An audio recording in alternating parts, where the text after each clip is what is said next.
that right now you're feeling a bit like Alice. Tumbling down the rabbit hole? You could say that. I can see it in your eyes. You have the look of a man who accepts what he sees because he is expecting to wake up.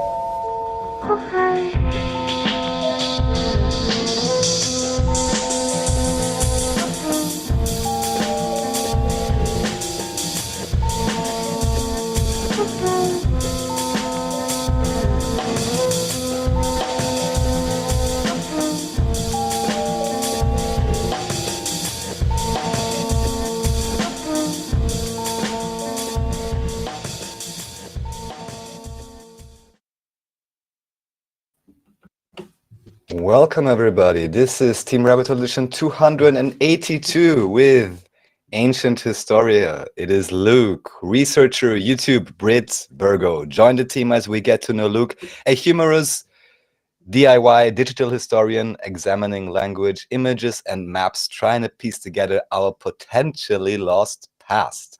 Wisdom and effort indeed. Cheers and welcome, well met, Luke. So great to What be up, here, dude? man. So It's that awesome. wisdom and effort was apparently Manchester United's fucking slogan for soccer or football. as Oh you yeah, say. I'm a United fan. So All right, we well, just that won was the for you, bro. we just won the cup the other day. In fact, on Sunday, just won one of the cups. So we're coming back because we've had a tough few years, but now we're back. Word. So, Right, I froze. yeah. I'm back. Hey, hey, ho. I love my computer. Hey, you've got computer issues. I've got computer issues. First world fucking problems. So something we do here on the podcast is I correspond the number and numerologically reduce it, at least for now. I'll probably change that maybe at the 300th or something as per Raphael's request. But 282 reduces down to 3 ultimately. 2 plus 2 is 4 plus 8 is 12. 1 plus 2 is 3. 3 is the Empress card. I fully embrace life. I fully embrace life's rich fecundity.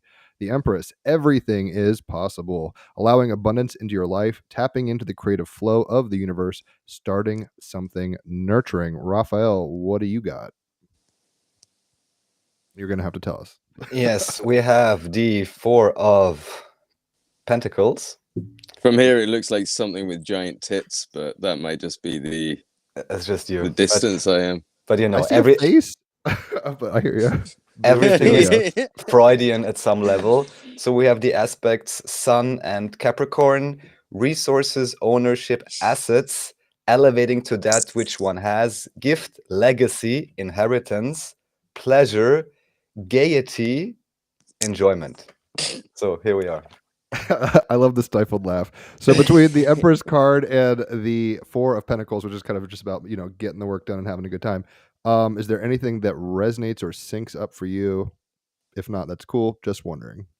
I mean, I'll be honest, I was told words. I didn't really have time to actually gauge whether it All was good. actually resonating with me. Well, you But can only fucking fly if you use the pixie dust, bro. It's like Well, that. You got to engage it proper. But you are an interesting cat. I saw you, I guess, when I decided to get out of my existential funk from a huge breakup. We did a podcast with Andreas, and then Raphael dragged you on, and I'd never even met you. And then Andreas is like, "Hey, everyone, subscribe!" And I subscribed to your shit, and I checked out some of your stuff. cheers. So here we are. Andreas is a funny monkey because he's a great soul, but he and Raphael have been trying to get me to like totally red pill the Tartaria thing and mud floods and all that for a hot minute. And my head just kind of like you with the tarot. I was just like, my head's not on this right now. Yeah. But your first video, although I want to talk about it at some point, not necessarily right now. First video on the King Arthur stuff, I was like, oh, this is more compelling than I thought. But there's a lot of ins and outs, as the Big Lebowski would say. So that's how I became aware of you. Raphael, you were the one who lumped him into the show that one day. How do you know him? Basically, you know, strangely enough, YouTube recommendation algorithm seems to be No working way. on some level at least. And I was just like, oh, it looks interesting. Let's check it out. Short video. This was one of your the first one which blew up, I guess. And I was like, oh, I was just hoping for someone who would create like shorter videos that really summarize everything. That So I was really 21st happy. century attention span issues. We're like, Exactly. 15 seconds or more. And for also Rock actually Brother. going over, in a sense, very generic thing like the stolen history post, but it's super relevant, obviously. And it's much different if one has to read it or you get it explained to you in 20 minutes. It was like, great. just what I was looking for. And then I think I saw you already on a show with Bernai, a crypto alchemist, I think. Yeah, possibly. And then I was like, okay, sure, of course you gotta come on to Exertus. And I was even more surprised you hadn't met or whatever, but this is how it happens. So now we're very happy to have you here. And I put all my faith in you that maybe you can reveal, Tartaria to Jim. Let's see how it goes. We'll dip into the pools. I mean, like I said, the King Arthur thing was very compelling. I was like, oh shit, there's like a cave with a stalagmites or whatever covering script. Like, this seems pretty fucking legit or what. I was like, I don't know English. I've never been to England, even though my family's from Somerset. Some of them at least. I've never been there, so I haven't really looked down that rabbit hole particularly. But we'll get into all the juicy tidbits. I am curious, and you can be as lengthy or as short-winded as you'd prefer. Who art thou? We know you're in Northern England, and I was looking at your chart. You're a Virgo sun and moon, which is pretty rad. So you're not fucking around. I mean, first house sun, conjunct Chiron, oof. But your moon, see, this stuff is Greek to you probably, but yeah, Virgo sun and moon. In any event, super intellectual. I mean, and fun. It's first house, so you're going to be kind of fucking around at a playful, kind of independent level. Yeah, that one's got me. Yeah, no, and I dig that. You're Leo. Like, no, for real, man. Leo rising. We have the same degree. Raphael is also Leo rising. We don't have to geek out on astrology, but it's like, oh yes, we know how to have a good time. So, yeah, without further ado, just kind of walk us through who you are, and we can geek out on your childhood, or we can rip through it pretty quick, however much you want to talk, or as little as you want to talk about that. Like, I'm not really someone that. Well, this is probably a statement that's not got much truth to it, but I'm not someone that likes to talk about myself necessarily. If you get me talking, then yeah, right. But right, so a couple shots will do it. So let me frame it a little better than just like broad setting you with that. It's like, how did you get into alternative history stuffs? Because that's not. I mean, okay, we could grow up on Indiana Jones or like what the fuck. Well, you say that. When I think about it, I did actually always have a love for kind of ancient Egypt and mysteries. The Mummy, for example. I used to dream about going through the caves of a pyramid and knocking through walls and finding gold and all that stuff. Just something about it always resonated with me. But when I first got into alternate history, I wouldn't be able to pinpoint the exact thing, but it was around when I was about 14, 15. And I must have started, investigating kind of 9/11 and all the usual stuff. And I remember I came across a guy called David Irving, actually, very close to David Irving Jr., but David Irving, who was a historian that wrote a very famous book that ended up being a, world #1 at the time. It was about the bombing of Dresden. And he was the person who exposed that to the world. The bombing of Dresden, if you don't know, is the Allied bombing of the city of Dresden in Germany, which over the course of a night killed hundreds of thousands of people with firebombing.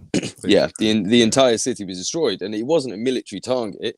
It was, primarily a civilian target. It had military aspects to it. Obviously, it had warehouses and stuff that were constructing stuff, but it wasn't, a legitimate target in the way that you think. And they exterminated the people. And this guy, David Irving, he'd been working in a steelworks over in Germany, and the people had told him about this bombings of Dresden, and he'd been like, well, I've never heard about this. And that put him on the path to writing his book and becoming an historian called The Bombing of Dresden, which made him a really famous historian. So everybody wanted this guy to write a book about Hitler because the way that he did his investigations, because he could speak German, having worked in Germany and stuff, and he was kind of trusted by the people he spoke to because they could tell he wasn't just a mainstream dickhead, basically, and so they realized, okay, we can actually talk to this guy, and he talks to us in our own language. So he got quite far with stuff like that. And one of the ways he worked is he goes back to the archives. He ignored all the what he called was the +X theory of writing history books, which is basically if there's 10 books on a subject and I want to write the 11th, then my book is just entirely quoting the other 10. Right, yeah. So yeah. Anything on the shoulders of giants kind of thing. Yeah, literally, yeah. Number 1 says this, number 2 says this, number 3 says this, and I just write that, and then boom, I've written a book. And it's the +X theory. And one of the funny things he used to say is, if you copy one book, it's plagiarism. If you copy 2, it's research. You know, and if you, Word. if you copy 10, then, whoa, you are really researching. If you got footnotes, you're yeah, in. well, exactly. And that's kind of the process of history, was that somebody would go and they just quote the person before and go, well, they said this. And his publisher and everyone was asking for him to do a book on Hitler. So he did. He went back to the sources. He found people that wouldn't have spoken to normal Western historians, and he put together this entire book. And when it came to publishing it, his publisher turned around and was like, "You've completely left out the Holocaust." Like, and he was like, "Yeah, Whoops. well, yeah." He was like, "Well, the thing is there's no records from Hitler's point of view about knowing about the Holocaust. Like, from his point of view, like, there's no mention of it." He was just too high on meth and all that. Well, yeah. Stuff, so the guy was like, the publisher was like, "Well, what do you mean? Just make it up then." And he was like, "Well, I'm not going to make it up. Like, there's nothing from Hitler's side about the Holocaust, so I can't put it in." And at that point, they were like, "David, your career will be on the end. If you don't fake this, your career's over." And he was like, "Well, I'm doing it," and it did. This guy went from mainstream #1 to Holocaust denier. Bastard. Yeah. Holocaust denier. Don't watch his shit. He's a fucking nutcase. He'll lie to you, and he hates the Jews. All that. And that was the thing that got me, because like I really liked history, and I just remembered sitting there thinking like, that's not right. But obviously at that age, telling people that don't make you any friends. Especially when you're still in high school, and and it led me down a bit of a rabbit hole where I started getting into, the truth of kind of 9/11, and kind of I went down the Judy Wood. I don't know if you've ever heard of her, like the Judy Wood 9/11 stuff, which is, it's all crazy kind of energy weapon shit. Oh yeah, I've heard of that. Yeah, and it got to a point where I think I was getting so much backlash from friends and family that I just turned away from it. But before I did, there was one event that really was creepy, which was I was coming back from a friend's house. My mum had picked me up there with my sister in the car, and we were going down these country roads, and I looked up, and above us was what looked like a plane, but it was like just lights at the front and then on each wing in kind of a triangle shape. And I was like, what the fuck is that? And mum and sister kind of looked up, when it's plane, isn't it? And I was like, well, it's just stationary. Like, it was just right above us, it wasn't moving. And obviously we're driving, so I could only just get like a view, an angle of it, because it was right above us, and I was so freaked out. It looked like, I didn't know really. And after that I started looking up this black triangle shaped UFO. That's what I got directed to, which was something that had been being seen all over the UK for many years. This black the standard looks like the U2 bomber kind of, Sure, typical thing. But I just remember this thing, if it was moving slowly, but a plane at the height it was should have been, and it was making no noise. It should have really, and there's no paths around there. But it was one of those events where I just thought, okay, weird. But in researching it, it led me to a website called Rich Planet, and on that website was these historians called Alan Wilson and Baron Blackett, which are the guys that talk about the King Arthur stuff. And again, this is when I was only 15, 16, and that led me there. I went down that rabbit hole, and then at some point I just kind of disconnected completely from the entire kind of movement and started living a bit normally, if that's the word. Oh, I hear you. You gotta submerge and then resurface for oxygen occasionally. I got you. I mean, you can't just conspiracies all day, or else you'll fucking go batshit. Literally, but I don't think it was that as much. It was more. I'd gone to college. You were a kid, right? Yeah. I'd just gone to college, and I was getting really into just kind of like being a normal kid. Like, before that, I'd never really had like many friends, but in college it was different. Like, had loads of mates, and like I was going out drinking all the time, so I started to live like a normal life, and it was, I guess, it just disappeared into the background until only last year when it all reappeared. 1000% hear you. I asked for projected when I was 15, and then I was like, fuck this, I'm just gonna go smoke weed. So I want to know the whole story and process just before you're going on, and I don't miss. So just as an example, UFOs in government, these are only government document files from Sweden, UK, US, all kinds of generals and who knows what, yeah? And this is mostly data from like 40s to 60s. And already they had this kind of stack of strange phenomenon. At least the military wasn't really able or willing to explain as ghost rockets or whatever else. So just as a reference. That's a pretty thick book.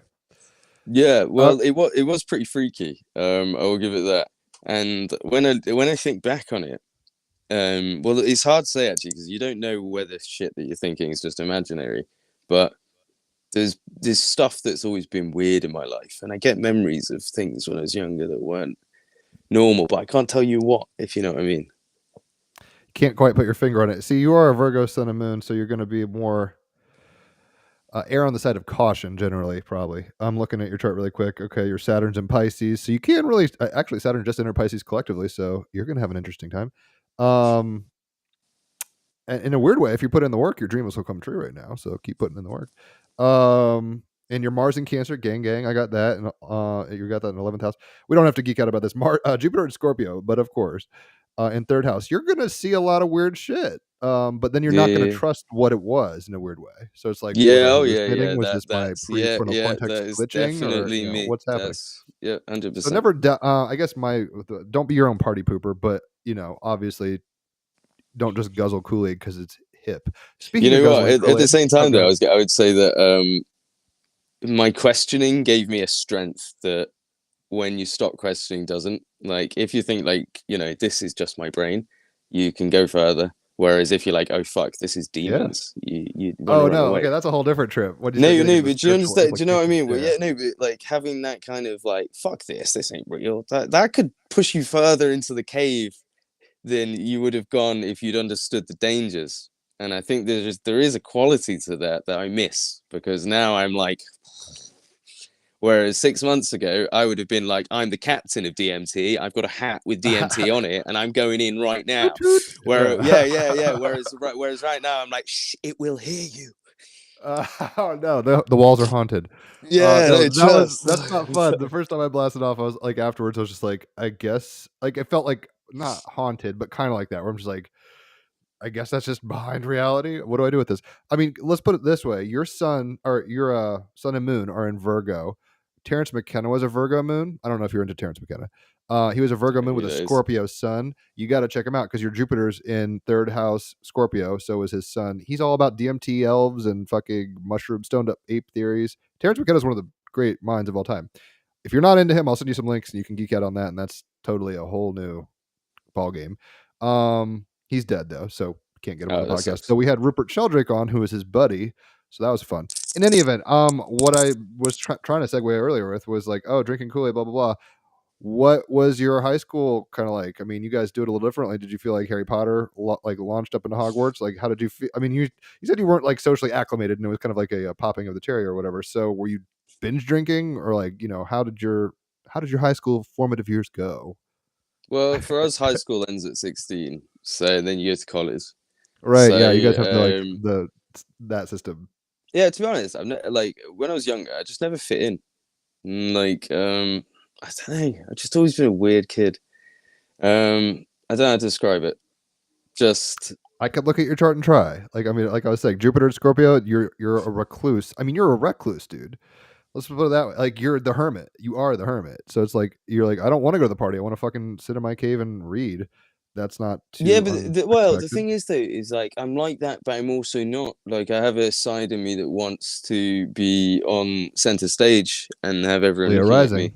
Leo rising. Well, that's the thing, but like I have something about me which is almost like, I hate to say it, like an innate feeling of supremacy, almost like it's Leo rising. We think we're the shit. Yeah, we know we're the shit, and then we just have to like walk the path or whatever. Yeah, but it's it goes even deeper than that. It's like I've always just felt like I was like waiting for something. You are Arthur. You are King Arthur.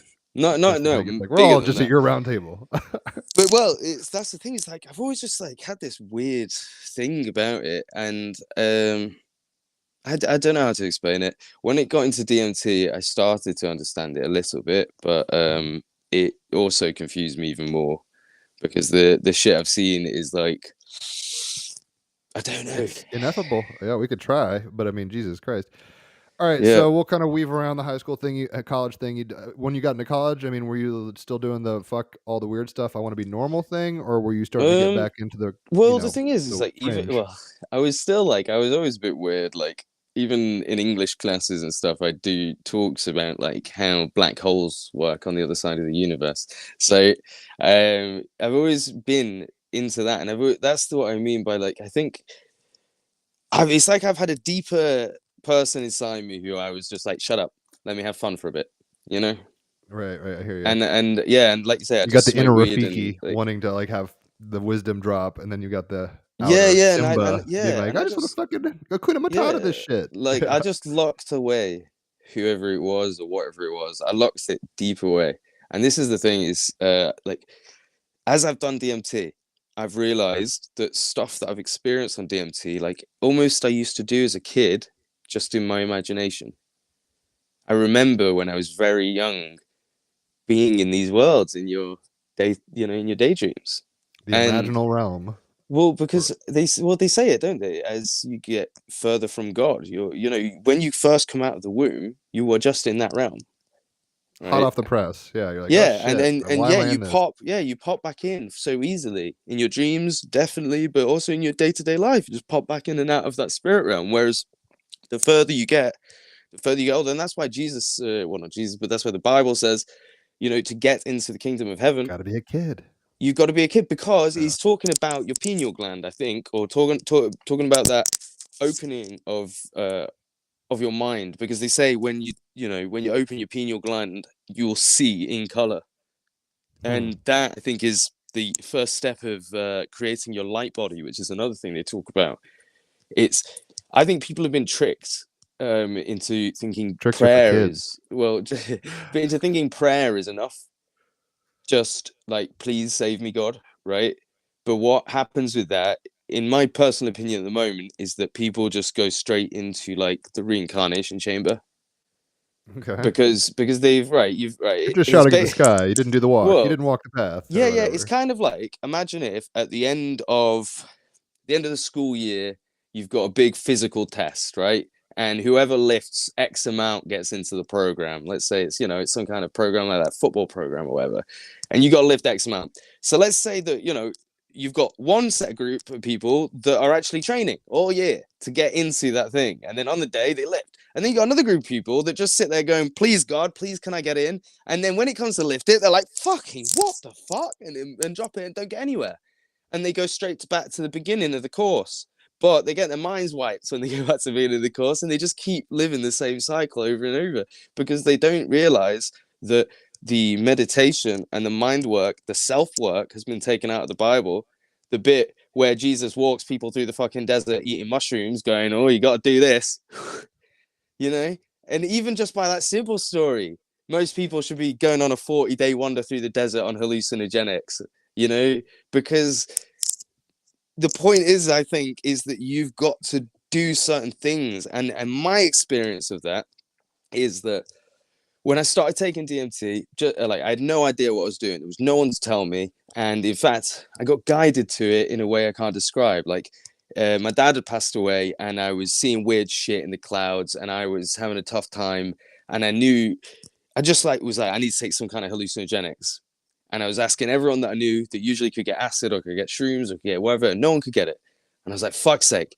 And videos of ayahuasca ceremonies are coming up on YouTube. So I'm watching documentaries on people going to, to the middle of Peru, drinking this drink and realizing all their issues. I'm there a few months after my dad's death with, severe alcoholism and, feeling pretty shit and thinking. You went to Peru, you mean? No, I'm saying you're in watching, that existential place. Gotcha. I'm watching people on YouTube go Right. like in their videos, and I'm thinking, I need this. I need to take something that shows me all my issues, fixes them all, gives me that hug, and sets me on my way and says, quit smoking and quit drinking.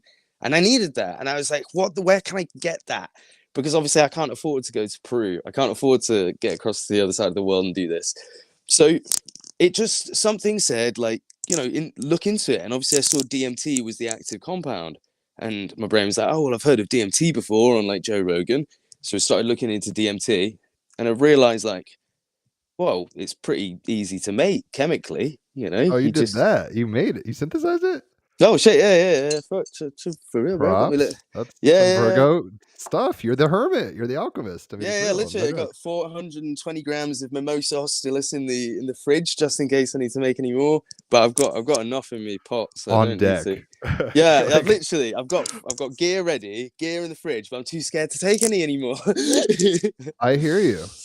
Okay, I mean, I'm going to make this very brief, but basically similar. See, we're both 26-degree low rising, so we're going to navigate the Dow pretty similarly, even though we have different colored boats with different propellers and shit. Long story short, I was like, I'm bored. I don't do hard drugs. This is like in 2011, and I went to my dude and I was like, give me something, other than acid. And he's like, have this DMT. Same idea. Blasted off, did crazy shit, talked to the frog, frogs and weird shit and Egyptian deities, being like, don't smoke. Same vibes you're going for. It's like we want the big spanking from the sky, but that's actually our inner work somehow, like reflecting infinitely outward. Who the fuck knows what's going on in those realms. I don't think anybody has a map necessarily. Quick statement I was holding on to, just because you said in the Bible, it's like Jesus is like, oh, you have to be like a child, don't prohibit them from coming to me. You guys, if you want to come to the kingdom, you got to be like them. Sometimes I'm like, oh, that's like, a willingness and an openness, right? Open mind, open heart kind of thing. And then, I mean, I'm not a neurologist by any means, or a biologist, but it's like our prefrontal cortexes, I've read somewhere, and I could be wrong. Anybody in the comments or anybody can totally crucify me on this, no pun intended. But basically, when you're a kid, your brain hasn't formed certain neurons in such a way that you're basically naturally stoned. And you're kind of like, colors are bright and everything's good and I want to eat and I'm just going to play. It's like, it's not a stonedness like we think of it. In a sense, we're turning off certain things that go back to that state on drugs. Anyway, I just was going to throw that out there because it's like, yeah, there seems Yeah. to be some even formative kind of ego shell that we Well, develop personally, into, we have what to I'd lose. say that it is it's like, if you imagine, cultures that put things around their necks to stretch their necks, or stuff like that. For example, in the old days, people that were left-handed in the Catholic regime would have The their left devil. hand tied behind their back and forced to write with their right. So Culture is not our friend. So the thing is if you don't use your pineal gland, It atrophies. Right, and it quick, because when you're a kid, it's that, they talk about language. When's the time to teach a kid a language? When he's a baby, give him that language and you can teach them 5 and they'll be fluent in 5, and it's like a head start because they had it when they were younger. And it's the exact same thing. If you don't use your legs as a kid and then one day they get you out the bed and then just walk, you drop, Not Forrest Gump. No, I'm kidding. No, but that's there's the point. Exceptions, damn it. Is that because meditation and stuff like that is That's the workout. treated. Yeah, that is the workout, right? And it goes back to exactly what happened with DMT. So like, I never had a conventional really experience. The first few times on it with the most conventional, it was like, because I'd watch videos, inhaled, closed my eyes, and I think one of the first times that I can remember I saw Gaia, green and made of leaves, and I walked up and this jester put his arm around me and said, "What do you want?" And I was like, "Can I have a new soul?" And he was like, "Of course you can," and like pushed me up, and Gaia grabbed me, and I had my eyes closed, but she put this soul in, and it felt like I couldn't control my mouth going up and it going in and out and stuff. That was like normal stuff. After this, a voice told me when I was taking it, it went, "Keep your eyes open." And I was like, okay.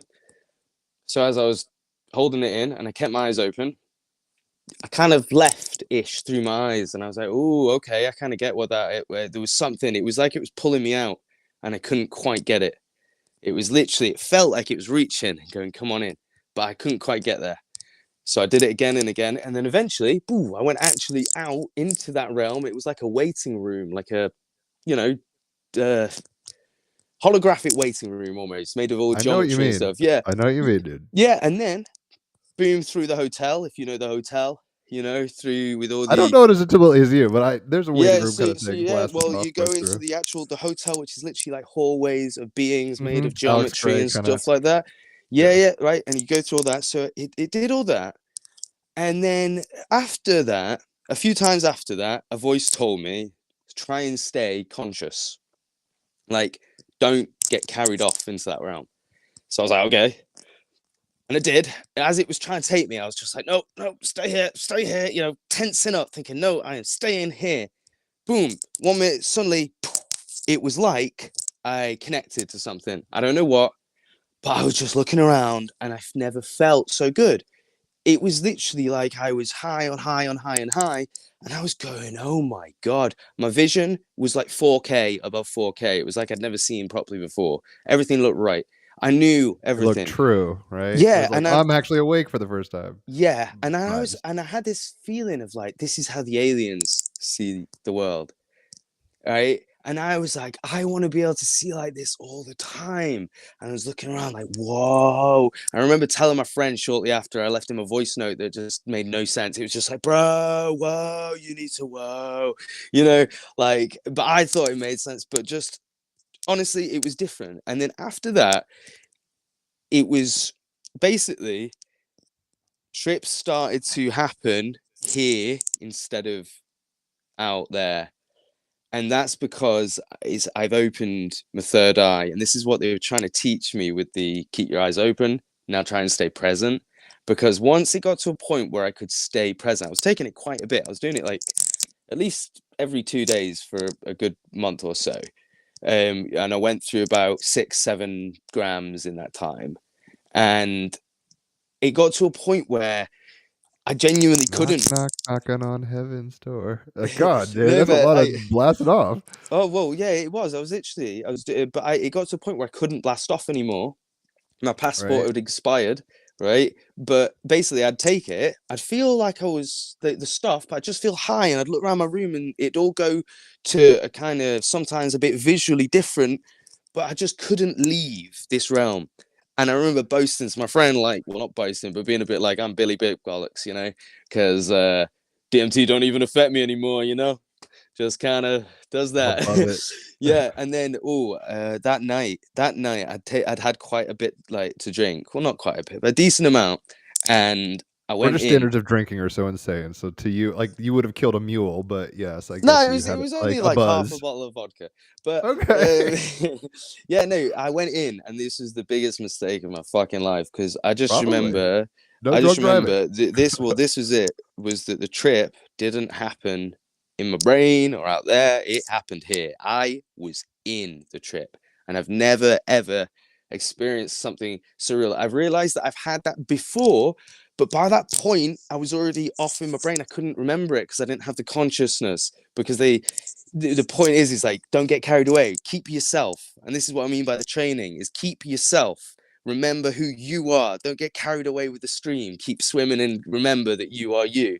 And when that happened, it was like, boom, biggest experience I've ever had, most fucking terrifying experience I've ever had. I remember, and because obviously it's a reality drug, this is what people don't like get if they've never taken it to this extent, is that if something, for example, touches your skin, you'll feel that. So if you imagine something touching your skin, just like a dream, like in a dream, if you go in water, you feel the water on your skin. DMT can do that. So if you imagine water hitting you, you'd feel water hitting you. And that, your brain can do that in your waking mind. Now that is a bit where I think insanity can be had, because you know, what's the boundaries between the reality and the dream world when you've just experienced something where what you're imagining, you don't just see, but you feel and experience. Yeah, in the waking mind. So everything. I remember the world, as I breathed in, I couldn't help it, but the world went down my throat. Right. And I felt Party my foul. throat. I felt my throat clogged up with the universe, and I could feel the different materials, fur and grass and blocks and material, and feel everything. Every different material, I could feel it in my throat, and I couldn't breathe. And as I tried to breathe, suddenly my body disappeared. I turned into atoms all over. There was no breathing. I was just was gone. I was spread, and I was thrown, and something was putting me back together and spreading me like this. And I must have been fucking trying to get the fuck away, because I woke up on a different story of my house on the floor 45 minutes later, and I just had no fucking clue what had happened. At that point, I just remembered the initial stages of the trip, but to think that 45 minutes had passed and that I was on the floor in a different fucking area, And I was just like, there was quite a bit of a mess as well. Like I'd fucking crashed into everything. I had no clue what happened. And at that point, I was like, okay, not touching this fucking shit for a while. Sure, yeah, that's probably the wise move for a minute. And like then reorient self. well, yeah, definitely, because I was, as far as I was concerned, I genuinely stepped through a portal. Like when the universe went down my throat, I remember stepping, like, so the world had gone down my throat and I was all that was left, and it felt like frames. it felt like I stepped out of a pool of water, right? But like as I got out, as I got out of the pool of water, though, as it was like a baby's first feel of the air, it burnt. Outside the pool burnt. It tingled. It was too much. It was like, whoa. It was like I was feeling a world outside, and it stung, like a fresh wound. That's the kind of way that I'd say it. Felt like my skin was a fresh wound, and that I'd stepped out of this pool of water. The universe was inside me, and as I stepped out, it burned, and I was like, what the fuck? And all this shit was going on. And like I said, I didn't take it for quite a while. There was one point that my friends, about a month and a half later, he was taking some, and he left a little bit in the thing, and I was like, oh god, I just have a little bit. I did that. As soon as I did, I looked at my hands and saw they were reptile hands again, and I was like, fuck, shouldn't have done this, not touching it anymore. And I turned to my mate to be like, do you see my reptile hands? And he was just sat there looking down, and I could see a third eye in his forehead, and I was just like, yeah, all right, he's got his own problems to deal with. I'm gonna just leave that alone. But I just remember really thinking about that afterwards. Like, why do I keep seeing myself as a really old reptile? Like, my skin looks old, my hands go stubbier, I've got black claws and like kind of extra horns. Are you an O negative? Like Raphael's O negative blood. Sorry, Raphael. I don't think so. They would have told me, wouldn't they? They would have definitely told me if I was O negative. I think people who are O negative like run around telling everybody. So do you know your blood type? Do you know your blood type? No, I don't know it, but it's really rare, innit? So they would have told me, because I've had quite a few bleed outs. So they would have been like, "You're wasting good blood." Quite a few bleed outs. What do you mean by that? Oh, I've just got cut open a bunch. Yeah, fuck tons. Like, yeah, I actually split 2 arteries, but No, Raphael, come back. I was going to ask Raphael if you had any. We don't have to talk about your split arteries.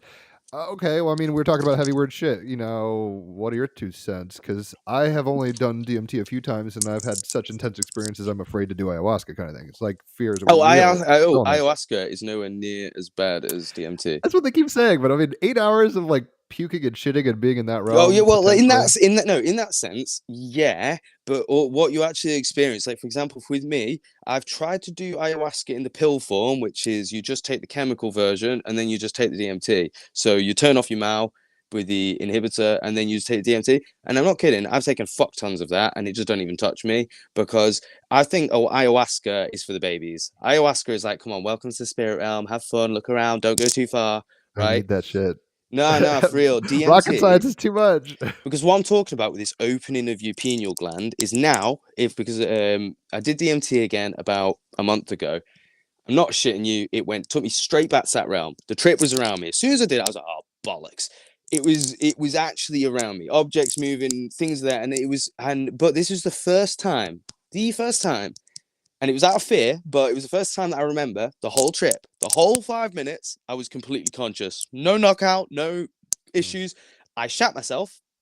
I didn't genuinely, but I was just sat there. I saw everything happen, and I met God, but I was in pieces, and he kind of gave me control and was like, do you want to put yourself back together? And I was like, I don't know what the fuck to do with that. You can take that. And I was just sat there the whole time like, right, Luke, if you don't move your body, you won't wake up on a different floor of the house. That's all you have to think about, okay? Just don't move. Simple no matter parameters. Yeah. I was literally like, no matter how much this universe makes you want to spin and throw and go, don't do it. Don't move. Because I think that was my issue, was that like I was half conscious. So Virgo, Sun, Moon, Pisces, and Saturn. And Pisces. This is what it was teaching me. It's like it's teaching you almost kind of sleepwalking. In that moment before you wake up, you're dangerous. And I think that's the point that it was teaching me, because now when I had that trip, I realized, holy fuck, I did remember the whole thing though, even though it was terrifying, even though I did spend the whole time gripping the bed sheets like, bring back my body, please. Right. I still remembered the whole thing, and I was like, oh, growth. Like that Hashtag is a growth. Yeah. well, no, but because it's like, oh shit, I've at least held together who I was. I didn't bollocks it. All the shit happened here, and it came back, and it's okay. And it's like, okay, wow. And that is like how I feel, that it's trying to teach me to not be afraid, because it's opened my pineal gland now. So when your pineal gland is shrunk and dead, you have to do everything in your closed eyes. When it's open, it can happen in the real world, but you just need to teach it to be able to do that. And now I've taught it to be able to do that. That's a scary experience, because you take that drug and the world changes. This isn't off in a different dimension anymore. And this is why I think it can be dangerous, because if you're someone that has tendencies to maybe have mental health issues or anything, or even somebody that's, you know, strong-minded, if you witness this, you might be running to your friends going, oh my God, magic is real. You should have seen it, right? Well, that's the basics. I think that's what everybody does when they. But no, but right? well, Like, no, holy but as in shit. this, well, for someone that I hear what you mean. This was, yeah, this for me, it got me to the point where I was trying to test where objects were before I did the DMT, so I could prove where they were after. And that is, you know, that's not too far away from like schizophrenic, like Luke's gone nuts, you know. So this is a good He's place got to camera. So Terrence McKenna and his brother Dennis McKenna, and Raphael, I do want your 2 cents on his whole shtick, because you're more experienced on that front than me. But Terrence McKenna and his brother Dennis McKenna, who's still alive, they went to La Chorrera, somewhere down in South America, and they ate a shit ton of mushrooms. I haven't read this account, but basically they were like trying to do what you're talking about, and it's not terribly surprising in a sense, but where it's like, hey, let's try to like find a key. I'm gonna butcher this like anecdote. It's not my story, so I can't remember it exactly, and I haven't read it. But the idea being like a hyperdimensional object, can we make it real? You saw that too, you know, like kind of that evidentiality with that headspace. I mean, it's tricky. Because even you were like, oh, you know, this place, and it's like a cognizant map that people culturally at least are aware of, you know. Well, The this is waiting the thing room that and all that. I wouldn't say it was a map. I would actually say it's different levels, because the further I've gone, I've stopped seeing the earlier bits. So it's not like I navigate through the earlier bits to get to the next bit. If I take it now, it takes me straight back to where I was before. So it's almost like levels of a game. And I think it might match up to frequency, might match up to where you vibrate at, because it is to do with vibration. It is the way that the creatures talk, for example, is all 8-bit noises pretty much.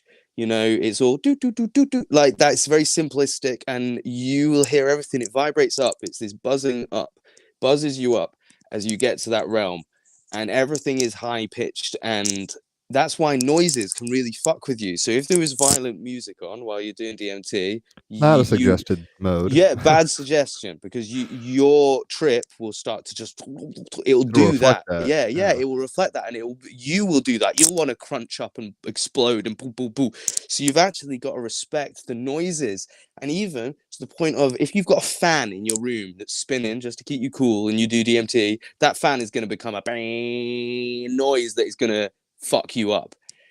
So it gets to the point where I've actually thought, like, shit, I want to get out into nature, far away from electronics, far away from annoying noises, where I can just properly tune out and not have anything fuck with you, so that you You're can like, what are those really go birds? out. Are those crickets? God damn it. But at It's like least they're natural, another though. Do you know what I noise. mean? Like, Yeah, I hear you. whereas I hear you. even the noise of my fridge, the noise my fridge sat here makes, you know, my little drinks fridge, it makes a nice little noise every now and then. But if I'm in the realm, that noise is going to piss me off. It's a character almost. Oh, trust. Well, it's not even that. It's just as I go in, I don't know why I hear the noise, and I'm like, oh no, that noise is gonna fucking do my head in. So it's like, even to keep your shit together in those worlds, you need like peaceful silence and everything. And I think you've got to respect that. If you want to go in as far as you can go, and it's not just about that as well. I think it's about like peace inside you. If your head isn't in the right space, you can't go any further. So, and that's when you need to take a minute to get your head back together, and sit down, and, you know, and actually teach yourself to meditate, and teach yourself to, you know, have a method of calming down in panic, because that's going to help you in the next trip. When you're panicking, you're going to have to go through that rhythm, because what it's trying to teach you is to remain calm, to move through this stage of panic into the next dimension. And with each step, it gets realer and realer. It's showing me stuff that is terrifying and, you know, wants to break my brain each time. And then it's saying, do you want to continue? You know, if you want to, chill out. and if you chill out, you'll move to the next bit. And it really is like training. Yeah, I mean, the Apostle Paul said something like, "Oh, if you're a kid, you drink milk. When you're an adult, you have a steak." I'm a vegan, so I don't fuck with either of those. But the point is, initiations are real, and degrees of initiation are real. I think in a post liberal democracy kind of thing, after the Revolutionary War in America and all this kind of stuff, we're all like, we can all do everything equally, and it's like, orangutans aren't orcas. It's like some things can swim at the bottom of the ocean and some can't. Not to discriminate like that, but like understanding degree, I guess, is what I'm trying to get at. So it's like, know thyself. That's the point, right? So I mean, like, go ahead. I'd say it's hard to like gauge somebody's mental ability because we have no way of even testing or anything, is it? Because our society is so against like that's just where's magic, Professor X? Well, yeah, that's what I mean. You have no way of saying, does one human genuinely have a better connection to the spirit realm than another, or is it scientific in the sense that it's genuinely about your pineal gland? If you work on that pineal gland, it can be bigger. But then again, does someone naturally have one that works better, like a sportsman, that can just kick a ball better? Or it comes to that kind of aspect. But I think you're the DMT Pele, is what you're saying just now. No, not even that, dude. Like, no, because I think what it is that when we all meditate, look at Wim Hof. Wim Hof literally puts all his stuff. He puts all his shit down to DMT. He says it's androgynous DMT. It's androgynous. It's him teaching his body to release the right amount of DMT that he is affecting reality, and he's saying it's not cold. He's stopping bullets. There is no spoon. I mean, it is essentially, yeah, because he's quite literally, it is in the same way the DMT is so real. He's raising his DMT as androgynous levels by breathing in the right way to release the DMT just enough to give him a bit more that he can then have more of a mental control over his life. And he literally will tell you that it's DMT that he puts it down to. So when you think, why do people meditate? Where do they go to? It's probably because by meditating, they're focusing and they're allowing, their pineal gland to open, and with that, more DMT to be released. And by doing that, it takes many years of meditation and stuff. Training wheels.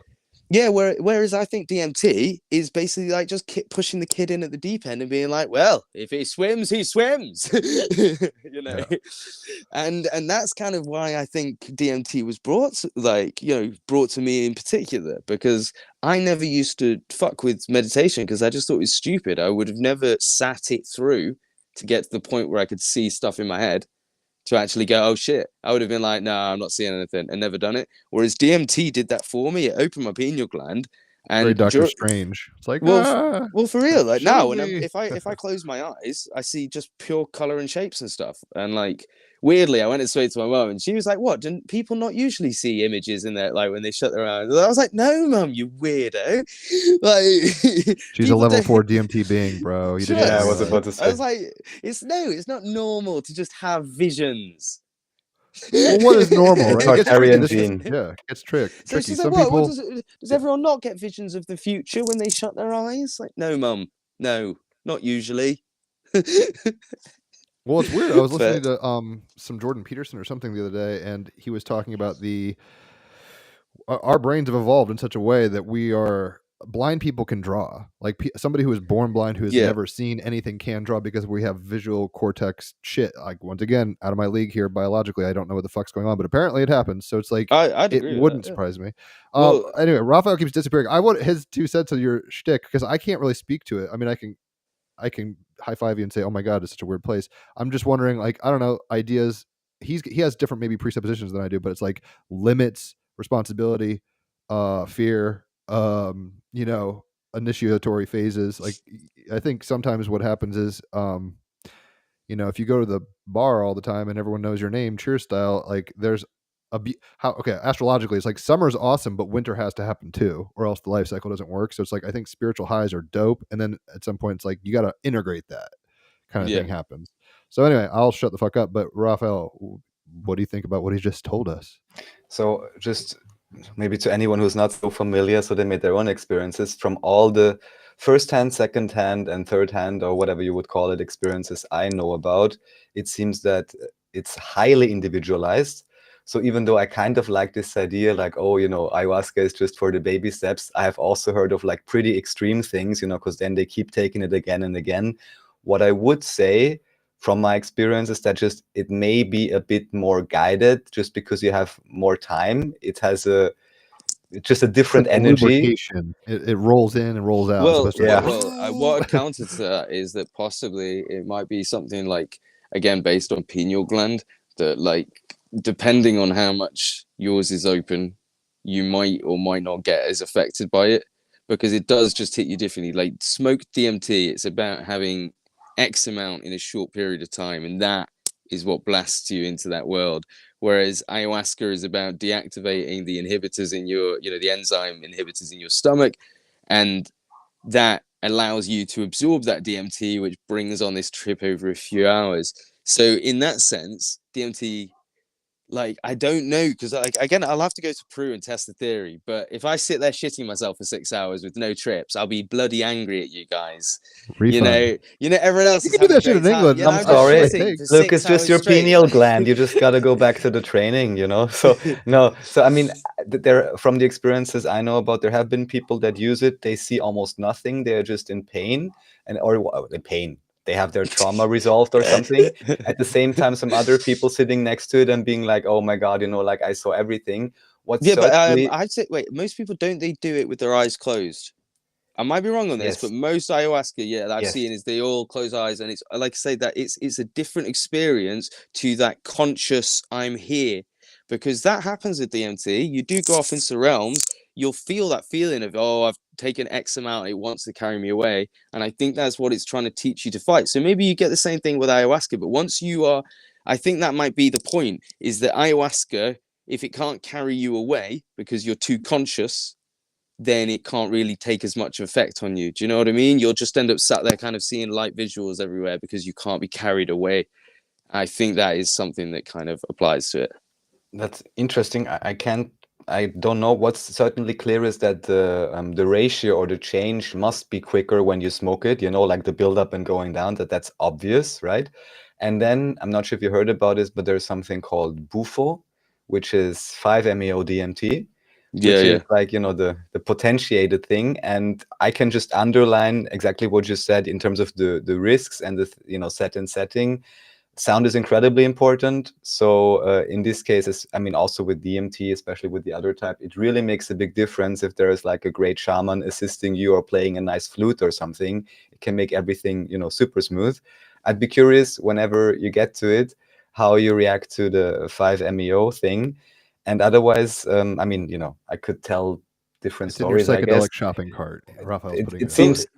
Interestingly, I would say that the DMT that I do that's made with, like, when it's got, well, you might not know the process, but sometimes when it comes out, you get more of the alkaloids in it, and it ends up a lot more waxy and a lot more yellowy gold. And I find that shit gives me more of what people report of an MEO experience.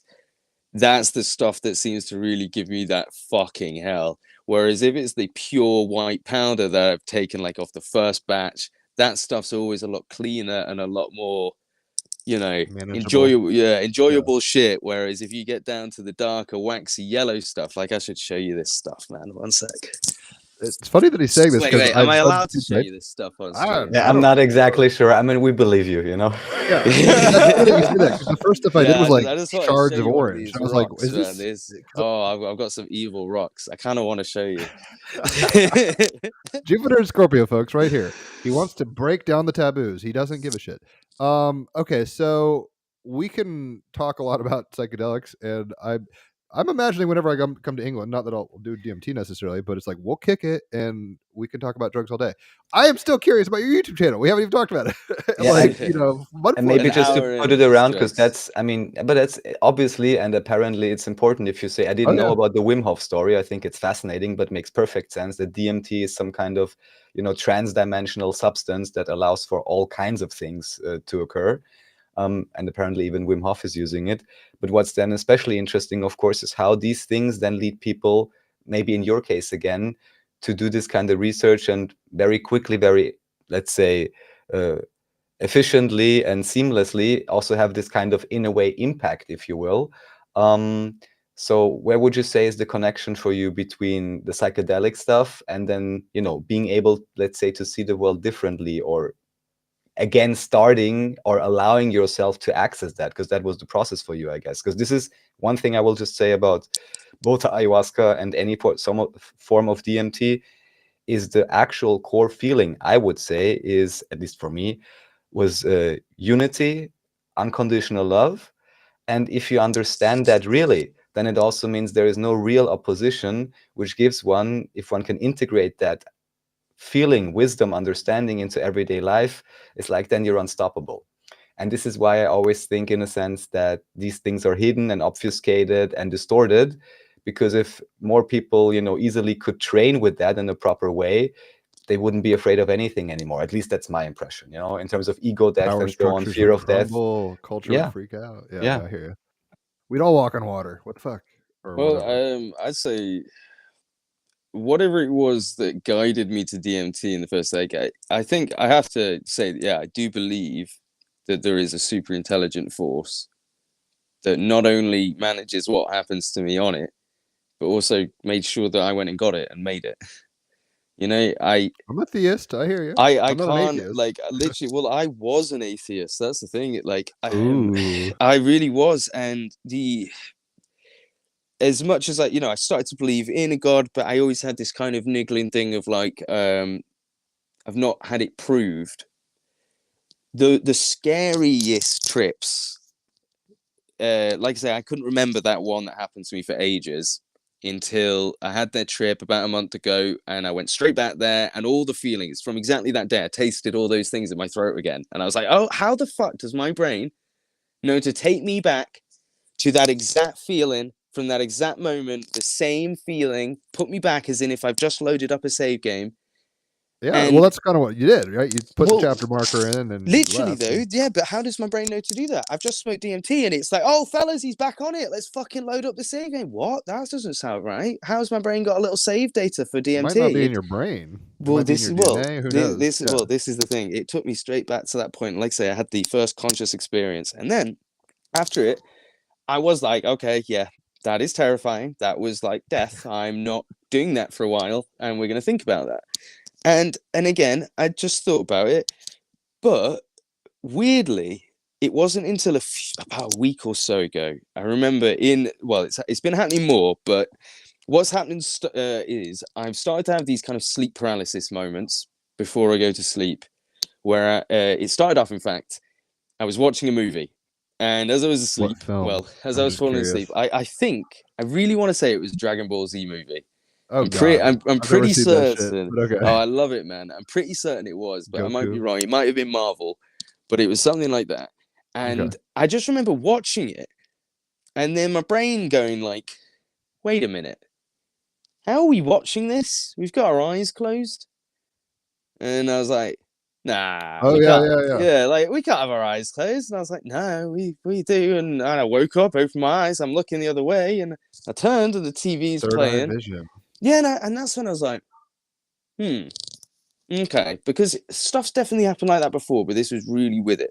And then that started to happen where when I was falling asleep, I suddenly just kind of woke up again and realized I was staring at my wall, but I wasn't staring at my wall. My eyes were closed, but visual shit was going on, like trippy shit was going on, as if I was on DMT. And I started going, wait a minute, this feels like I'm on DMT. And this started happening more and more. And I started having dreams where I was on DMT. And the weirdest fucking thing is that I had this dream where I was running through portals and I was tripping and I just knew that I was tripping and I was trying to get home, but everywhere I ran, I kept going through portals and I was wearing the same clothes I wore on that day that I tripped. And that fucked with me because I was like, holy fuck. Like, imagine if I genuinely been running through fucking alternate realities or some shit, but I'm not that far deep, don't worry.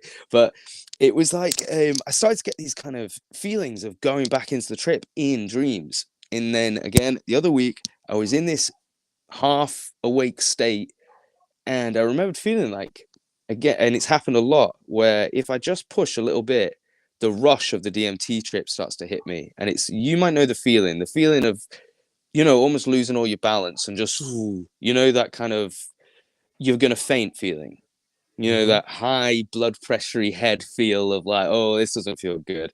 Dizzy, I don't know. The monkey body doesn't like, but the spirit is like coming this away. Well, it's like that's happening, but it's happening when I'm half asleep. And then I literally, so it's happened a few times where I've almost gone into it and it's hit me like a pulse and it's been like, whoa, what was that? And this time it actually went and I went straight into a DMT trip, but in my half sleep.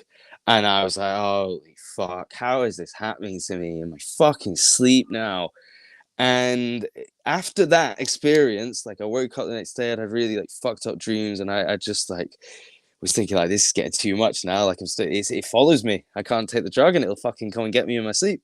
And then since that, I started having dreams. Well, not dreams, sorry. Started getting flashbacks of what happened to me in those events that I couldn't remember since. Like actual really vivid feelings, experiences that I haven't remembered since. Like say the feeling of that emerging from the water with the burning skin. I couldn't have recalled that until a couple of days ago.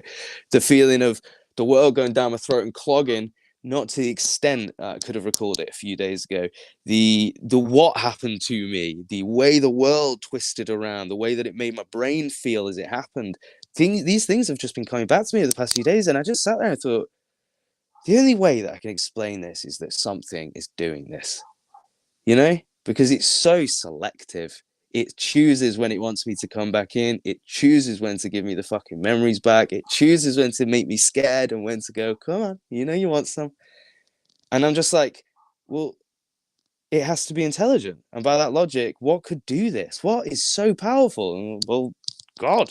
Like, I mean, I'm assuming God wouldn't give me a fucking... Yeah, I'm assuming God won't give me like a portal to hell in my brain. So I've got to assume it's God doing it and not just like the devil being able to have his fucking go with me. But yeah, no, it really is. It's fucked because you're like, well, it's provably intelligent.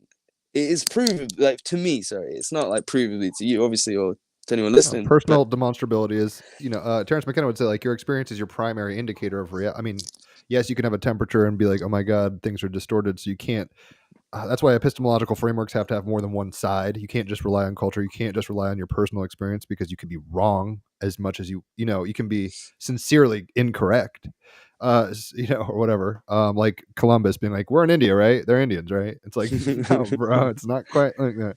So anyway, there's a whole lot of ins and outs. The psychedelic experience. Go ahead. No, go on. Sorry, what were you say? Well, I'm just trying to get my head into like an encapsulation mode where it's like, all right, you got to write down. Part of me thinks that it's a little like Donnie Darko, which I saw in mushrooms once in high school, which I wouldn't suggest necessarily doing. But Donnie Darko, have you seen that film? Yeah. I mean, that's what we're talking about. I mean, at the end of the thing, he sees basically a whole timeline, if you want to put it that way, where he's like, oh shit, I got to do this. And the beginning of the movie and the end of the movie has to do with the plane engine or whatever.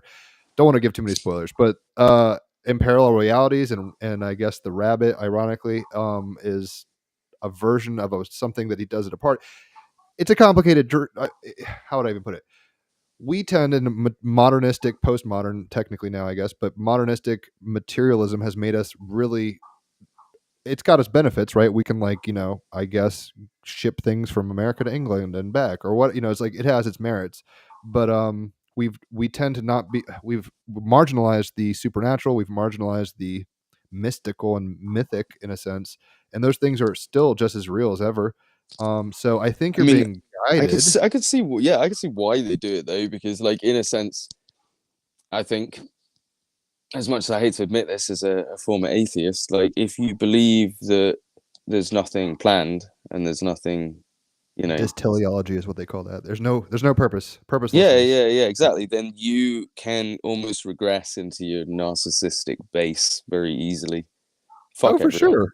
Fuck everyone, and then right? and then with that narcissism, people don't understand how easy it becomes to be manipulated because you provide some narcissism, and then for example, like money or looks or something. So, well, money basically is the only one, but then you give people the work cast. You go on, narcissists, go hate each other and work as hard as you can. Justifying whatever for those ends. Yeah, I hear you. Yeah. And that's what the devil is. I guess the shadow part of you that's like, it doesn't matter this is where it gets tricky, right? Do what you will. You're going to do what you want anyway, but there's got to be a higher good than you. I mean, this is going to get into Well, not I theology, but always I always talk about this on, to be fair. People don't really like it, but I talk about how because it made me laugh. I remember when I first started getting into religion. So before this, I really was like, fuck the Bible. Just like I thought it was stupid.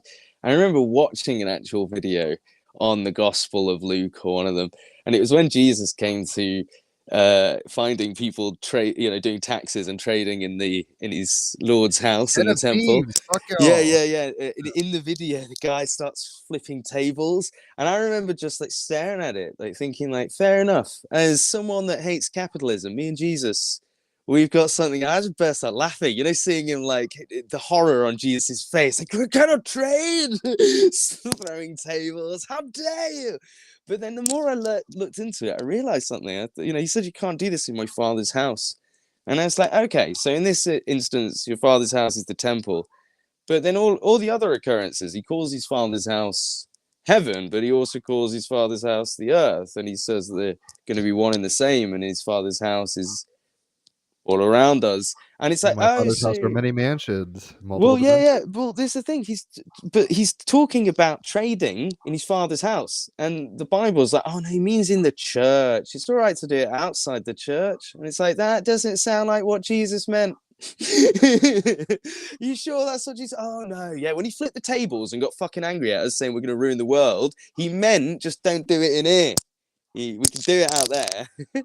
I won't. I mean, I don't disagree with you. I won't go that far with the extrapolation, but it's like the idea in my mind would be like, all right, like Lothlorien and Lord of the Rings. Like, Yeah, yeah, imagine all of a sudden that turned into like Mad Max because people were fucking negligent. I mean, it's kind of the story of Gaia and people on Earth, but it's like imagine like a pristine, beautiful thing, which I guess is a sacred space, which was set aside, i.e., the temple for ritual purification, whatever the fuck they were tripping on, culturally or metaphysically, possibly too.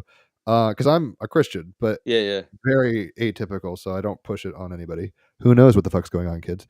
But the idea being like, I don't know, like imagine a bunch of fucking like meth heads came in with spray paint and like I don't, axes and ripped up your room. You'd be like, what the fuck? Like I value this in a certain way, and you've pissed on it. I think at the very least that's what's going on. I hear you're kind of like because there's interesting correlations between like the inner let's put it this way, like the world as such, there's an inner courtyard in the temple, like topography, like the schematic of it. So it's like here's an inner temple, you can kind of do stuff. Gentiles can't go past this point, only initiated Jews. And then there's an inner temple where only a high priest can go, and it's like they had to tie a rope around the dude because like if he died they wouldn't know and they can't go in there, kind of stuff. It gets into high magic and weird stuff. I'm more Well, is it the Lost forgiving towards Gospel of Thomas? It might be the one where he talks about if someone says the heaven is up there, then the birds will go before you, and if someone says the heaven is down here, then the snakes will go before you. If someone says, where is heaven? It's inside of you and around you, and it's also as above, so below. Make heaven as it should be on earth. So by that logic, just the way I see it, then he's trying to say my father's house, as it is up there, as it is in the temple, should be made all around you. Like, why should there be, it should all be the temple. And by that logic, well, this, again, it's up to other people if you want to disagree. I just found it with Jesus basically saying, when you start trading and you start treating things like that, you are no longer in it. bastardized the pitch. You've lost, and like you're not an angel anymore. Can you imagine you're sat in bed one day and you hear the and you wake up and you see this Mr. Bean glowing thing, style. and fucking comes down, he lands next to your bed, and you look up and he holds out a scroll and he says, I have orders from the Lord God himself, and you're like, oh my God, I can't wait. And he's just holding them, you're like, yeah, what are they? And he's holding out his hand, and you're like, what are they? And he's like, come on, put some money in the hand. You want the secrets? Pay to And you're play, like, baby. You gotta pay to play. Wait, what? You want some money? He's like, mate, I've just flown all the way from fucking heaven with your orders from God, and you're not going to give me some money? What? You'd be thinking this angel's a bit of a dick, isn't he?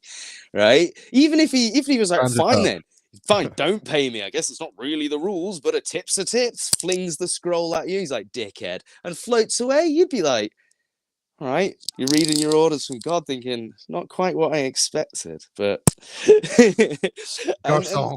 no, but that's the point, isn't it? Like, That's not what angels do. No, that's not what God does. God don't expect that. Angels are weird because we can kind of start looping this in England, angel land, right? All that stuff. I saw Oh your yeah, video yeah. recently you talked about. But the idea in the Judeo-Christian kind of model is first of all, whenever an angel appears, it's like, don't worship me. And I don't know how many entities you've seen on DMT, but it's like, holy shit, like it's out of our pay grade in a way. We're like, it's not a human monkey thing. Oh my God. So they say pretty much don't freak out, don't worship me, and here's the message. Angel just means like messenger, kind of, right? So it gets tricky. All right, hard pivot. And this is, I mean, a horrible segue. I'm kind of just like, switching total universes. When did you go from, and by the way, I should say this. Thank you for telling us so much about your DFT stuff. I love that shit. It seems like I'm like, okay, next. It's like, I love that, but No, it's no, like, we talked about it I for like an do want to hour, talk man. about your It's so YouTube stuff good. before your It's no phone dies. So when did you start going, you know what? I've compiled enough evidence in my mind about whatever the King Arthur stuff you were researching or the mud flood, which I want to get. See, I'd never heard the comet part of it, and I'm like, is that? I gotta watch your shit because I'm like, all right, you're cogent enough that I can hang. But then, I mean, I've got my own skeptical questions where it's like, how much of history should we be attributing to illustrations? Yeah. Because they're Well, I artistic mean musicians or whatever. the King Arthur stuff. Right. It was never really. Wasn't my research. Like the reason I uploaded those was a two-part thing, really. So originally, when I started researching this stuff, I just found myself like really struggling to actually get my head down and focus on a topic because it was kind of like, what was the point? There was no goal, if you know what I mean. There was like You got some trainers, but you're like, I don't know what I want to do. yeah, Kinda well, kind of like there was this Tartaria stuff, and like the more I looked into it, I didn't really have anyone to talk to about it, and the people that you meet online aren't exactly, the best group just to make best friends to talk about Tartaria with. You We're know gonna what I mean? prove you Like, wrong on Team Rabbit Hole. We're all well, friends here, kids. well, no, this Anyway, is a bit different, but I mean, like on Reddit, for example, or stuff. It's not Reddit. like it's I not. hit It's you not up on like Reddit, by the way, right? I was like, yeah, I I don't know know, how but to it's contact not. you, dude. It's not like I can just post like, "Hey, looking for Tartaria friends to research," and then next thing, make an impact. But well, I guess I never really wanted to make an impact anyway. But I just wanted to make videos. I was watching other people making videos, and I thought, you know what? If I made a video, I could focus on a topic. So, for example, when it came to the World's Fairs, I was going through these books, and I was thinking, like, it'd be nice if I could talk about this to someone. Well, I'll just record a video then. I appreciate Just your tone and stuff. It's very casual. Like, thank never you. change Yeah, that. Cuss, that's fucking yeah, that's how ramble, it all started. that. It's Just be great. like, yeah, look at this. Fuck that. That's bullshit. But Yeah. yeah, no, and that's just how it started. And I posted the Alan Wilson at King Arthur stuff because a lot of his work has been removed from YouTube, and there's like it's just not really available. Got to And keep to be that funk fair, alive. I Like, kind keep it of alive. I risked copyright a lot with that because they're not mine, and I guess I could turn monetization off, but I did just want to put them back up out there, and then at the same time started making my own videos. But at this point I only had like 30, 40 subscribers or something, and then it got to Tartaria, and I just saw on the Reddit that they had that FAQ, and I thought, well, okay, if people probably missed that FAQ, and the amount of people that were commenting in the Reddit saying like questions that could be answered by the FAQ, even though the FAQ is shit really, but it's bad propaganda. But the point is I just thought, well, that's easy FAQ. I'll just read that. I'm not really giving this point of view. I'm just reading the FAQ. And then if people who can't be asked to read, which I know there's a lot of us, that really, it is a bit of like, oh, for fuck's sake, if I have to. Well, I thought I've already done it for you, and you can just look at the pictures and I'll tell you what it says. So that's kind of where it went. And then it must have been You're a the mother YouTube bird. You've algorithm. chewed it up for us, and you're just spitting it into our mouths. Well, I Basically. think it was the YouTube algorithm realizing like this guy has no clue what he's talking about. Let's give him 100,000 views. And that's literally DMT where angels, bro. It's well, DMT angels. it just popped off, and I think like I made a couple videos that week that all did relatively well, but that one did the main thing, and obviously it started going up. Next thing I had like 1,000 subs, and I was like monetized and stuff, and I was like, holy shit, okay, I guess gonna make YouTube videos, and then just like here we are. Mimosa Really. Hostilis budget. Cha-ching. Yeah, for real. Whatever. That's what's up. All right, But so that's a pretty organic situation. So basically, I mean, hey, I hear you in a way. This podcast wasn't my idea; it was Raphael's idea. So sometimes just things happen, and snowballs happen. But virality is dope, and it seemed saying you hit the algorithm. I don't know how it all works. I'm not a fucking AI, aware person, but it's like the zeitgeist is wanting, people are wanting to know more about the history, whether it's COVID kind of stuff or 9/11, or there's enough ends of suspicion, I guess you could say, and people testing the bounds of reality where more and more people are getting red pilled, so to speak, and they maybe shouldn't sell all their belongings and go be a shaman in Peru, but they can research reality. How do you and I've got to check out your videos, but how do you walk through, because like I said at the beginning, I've seen a few, but you've got quality ones that I want to actually check out. How do you go about vetting, in a sense, projected fantasy versus because how would I put this? Because if you were coming from an atheist place, you're a Virgo sun and moon, you're pretty fucking practical. So Yeah. I don't I'm think very you want logical. yeah. I hate the idea that I could be giving out any form of misinformation.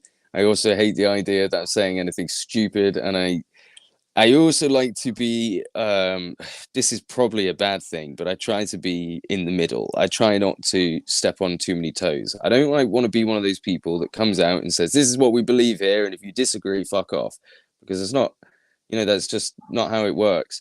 And I find that, as much as this community is open-minded, a lot of the people in it can be very close-minded to other to people dogmatism that happens. well, yeah, especially to people that haven't woken up yet. And I think that's no way to get You people NPC. outside. That's like all those, No, trust. yeah, it's the Trust. worst. That kind of shit's disgusting, because It's especially sad. because when I got into this, it was from the point of view of interested in King Arthur real history and shit. What I consider real history, like old time history. And then the more that I've got into it, it's like, holy fuck, like the entire world I know might be bullshit. But it all started as one, from a point of view of someone that actually appreciates real research, appreciates facts. Like, it's all nice to read One World Tartarians by James W. Lee, but you do have to understand that the guy was a fiction writer, and well, that's kind of what I was asking. It's like, how do you vet? Okay, there's so many gaps in history. Just because things don't always add up doesn't mean everything we know is false. On the one hand, so it's like we still use money, and I'm wearing clothing, and we speak English. There's consequence and perpetual motion. It seems with karma. I don't even know how to put it. It seems like there's a continuation. We're not just like, oh my god, there's a pink elephant and I'm speaking Vulcan. Oh my god, now it's like there's a logic to reality. And yet, as you know, with the psychedelic experience, it informs us that maybe there's more to the picture than meets the eye.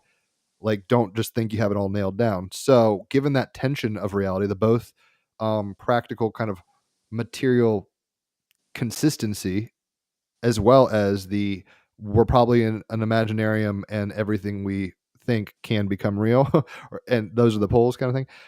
How do you go about looking at world history? I'd never really questioned, have we been reset? Like, I was just presupposing, oh, the Romans and the Greek and the history that we've been given is understandable, and I get it. Just because it's easier I think in a lot of ways, right? We inherit culture. You have to learn to live with conflicting worldviews. So you have to learn to live with cognitive dissonance all the time. Correct. Because it all just hurts. Because if you honestly, it just hurts. Fragile eggshell mind, overwhelmed, scrambled. It all just hurts is going to be the title of my autobiography, by the way. So don't fucking That's your steal epitaph. that. Yeah, It all just hurts. Just thank God it's over. That's a good one.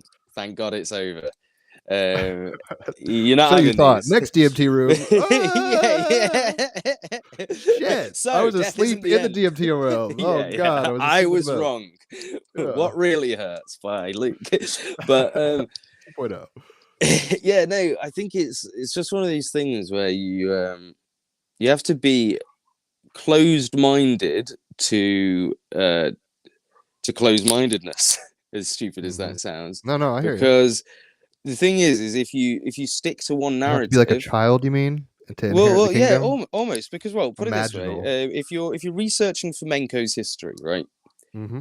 when you're Like the researching guitar, you mean? flamenco's history, well, as in flamenco believes, that the entire thing has been reset and that we're recent. He believes Jesus was crucified. I think it's 1153. It might be 1053, but like, Oh, okay, not flamenco guitar. This is like a real guy's like no, shtick. flamenco, not Okay, flamenco. okay. I was like, are we talking about guitars now? No, Anatoly Fomenko.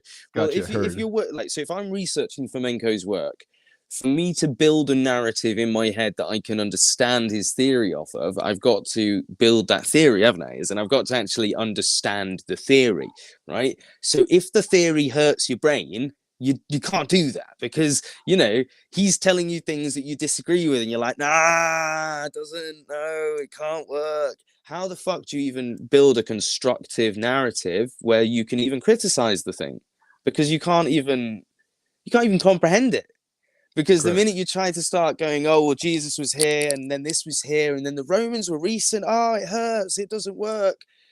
And that's the thing, because I've got multiple different lines of inquiry. I've got the King Arthur stuff, I've got the Egypt stuff. So Anatoly Fomenko work is essentially like, I may as well just be like, well, fuck this shit, throw all this out, because, and that's the cognitive dissonance, is that if you're working on one Tartaria theory that goes back to them being Israelite remnants from thousands of years ago, but then you see Fomenko's work that tells you, it's all recent. These things, they go against each other and they hurt. Can't both be true. Yeah, but you have to understand them both to be able to talk like subjectively about it. You have to be able to comprehend it. And if you go, oh, okay, no, I read Fomenko's work and it hurt my brain, so I said no, that's not an opinion, really. And that's what a lot of people say. They go, oh, Fomenko's work is just bullshit, because they disagreed with it and they threw it away. I don't agree with it necessarily, but I've got to get through it to have a fucking opinion. Correct. Comfort zones are a bitch. I mean, sometimes exactly. Like, you know what? I don't want to swim. There's a sea serpent. It's like, actually, and that's the thing. You've got this world is cognitive dissonance all over, because if you've got one theory about the Egyptians and someone else brings in another. So I've been doing all this research at the moment, and I'm pretty certain that I've figured out that all these pyramids being described were either barbarian or, well, they were definitely Nubian in some aspects, but that they might have been related to like the Barbars or the Berbers. If someone came along now saying that it was a completely different race and that it happened 100 years ago, that hurts my brain. It hurts my research, So that's what you got to be able to do. You've got to be able to go, oh, okay, be prepared to throw out my entire research on one subject for at least for now, to be able to hear this guy out. And that's the skill, is being able to actually put up with hold that pain. On loosely. Yeah, well, it is. You're not letting go completely, but you're like, okay. Well, it's just for that moment, because it's like you say, and I think flat Earth is a brilliant way of being divisive in this community, because so many people will hear that you're flat Earth and they won't listen, and so many people will hear that you're not flat Earth and they won't listen. And it's like, you can't live like that, because that's your cognitive dissonance. That's your like, oh, something we talk, something disagrees with me, and therefore I'm going to throw out all this potential knowledge, all this potential opinion. For me, because once we start projecting beliefs and playing sides, like it's gang warfare basically intellectually, and it's whatever tribalism, and it's it happens, it degrades to that level. Maybe the better Trojan horse might be like, and I'm not saying you're not doing this, but this seems to be like suspension of disbelief, like what you're saying. It doesn't mean be so open-minded everything rips through your head, because some things won't compute with your DNA or your culture. You gotta be discerning, I guess is the right word, but at the same time,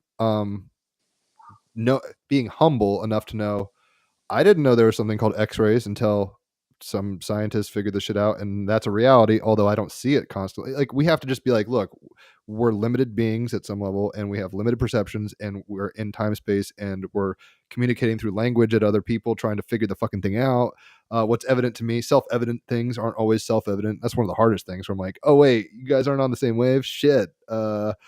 And that's kind of why we do the Team Rabbit Hole podcast. It doesn't mean we have to believe these things. I am not personally right now a flat earther particularly, but I've played with the idea enough where I appreciate people that play with the idea, as opposed to who are like, fuck you, crazy. But that's to be fair, it's probably dangerous for me to even say that. I'll probably lose subscribers by saying that. You know what I mean? Like, we got to be open to revision. So it's like fucking programs on the computer. It's like, look, I've got, what program I'm running right now is my Belief 2.0 or whatever. McKenna's talked about this. It's not like a highly original idea on my part. If you guys I'll tell haven't you heard, what. this Sorry, is sorry. I'm just gonna turn my camera off because I need to go and roll a smoke. Doobie.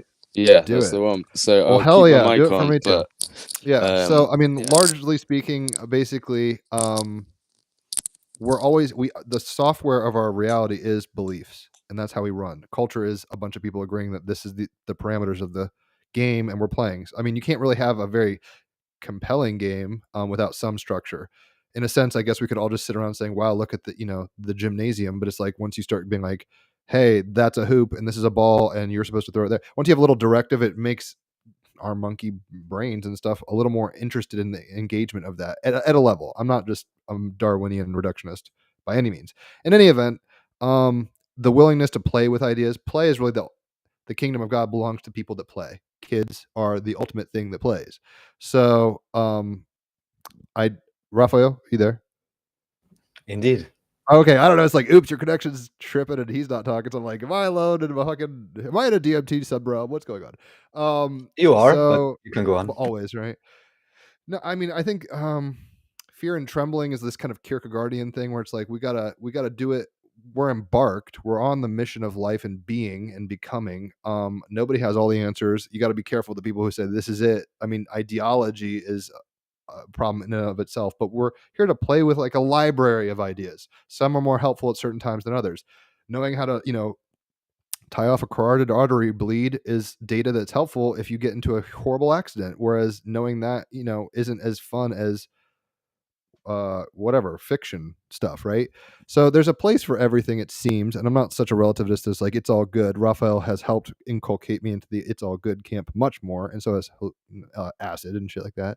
Where it's like, oh shit, I don't know anything, but we're here to experience, it seems, levels of limitation, levels of paradox, even the tree of knowledge of good and evil. I mean, apparently we were like at one mint, right? We were atoned pre-fall in a Judeo-Christian model here, and we became aware through potentially a metaphor, but obviously maybe a mushroom trip or who knows what, sexual awakening, to a lot of levels of reality. And we're going to keep becoming into that process. That's kind of what 2001: A Space Odyssey is all about, this Kubrick film about the initiation of the Star Child. It's like there's levels of awareness. Anyway, I'm rambling, tend to do that. But basically the idea, I think ultimately what I was trying to get to originally with my question was, how do you filter? Because you don't seem foolish where you're just like, yes, I'll believe anything. Like I'm in a kangaroo's womb and I live there and I'm dreaming I'm a kangaroo and I'm dreaming I'm a human. I don't, that could be the case. We can't prove it that, that you're not a brain in a vat philosophically. But how do you, Luke, you kind of just said it. You're open to things, to revising models. Like right now, we would both say, I guess, at some level, I wouldn't see. There's no such thing as certainty. So I'm like, I'm not certain the Earth is flat or not. I have not experienced it to be flat. If there really is an ice wall and we're all being held in a cage, kind of by governments and stuff, wow, what a weird movie. And I guess it's possible because look at all the other weird shit people do, whether it's history resets or 9/11s or whatever, COVID scares. So, in a Nietzschean power grab sense, like people manipulate people all the time. So it's not off the table for me, but I don't live as though it's true, right?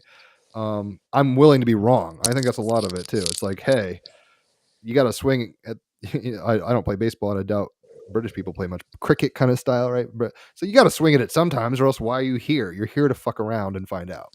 Like we're all scientists. We're here to fuck around and find out through Yeah, I science mean, of I story. definitely, I've got different opinions on this. So, That's a good way to put it. Your perspective, your opinion. Yeah, it's like who knows? I mean, that could be another autobiography, differing opinions on this. But I think from my experiences, so again, like all my spiritualism comes from DMT, so that might in itself be a flawed way to look at life No, but it's because definitely a um, particular flavor.